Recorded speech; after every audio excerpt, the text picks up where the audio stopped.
తెలంగాణలో తొందరలోనే ఎమ్మెల్యే సీట్ల కోట 153కు పెరగనుంది. ఇందులో 60 సీట్లు మహిళలకు ఇస్తా సీఎం రేవంత్ రెడ్డి. మా అక్కలకు వేదిక మీద ఉన్న వాళ్ళకే కాకుండా ఈడు ఉన్న వాళ్ళకు కూడా తొందరలోనే ఎమ్మెల్యేలకు కూడా మహిళా రిజర్వేషన్లు రాబోతున్నాయి. 153 సీట్లలో 51 సీట్లు 33% ఆడబిడ్డలు ఎమ్మెల్యేలు కాబోతున్నారు. ఈ 51కి ఇంకొక 10 అదనంగా కలిపి 60 సీట్లు ఆడబిడ్డలకు ఇచ్చే బాధ్యత నేను తీసుకుంటా. మీరందరూ మంచి పనులు చేసి మంచి పేరు తెచ్చుకోండి. మిమ్మల్ని గుర్తించి మీకు ఎమ్మెల్యే టికెట్లు ఇచ్చడమే కాదు, మిమ్మల్ని గెలిపించుకునే పూచి కూడా నాది.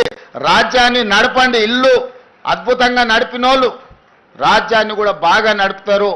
ఆడబిడ్డల పట్ల నాకు సంపూర్ణమైన విశ్వాసం ఉన్నది. మీరు కార్యక్రమాలను ముందుకు తీసుకెళ్ళండి.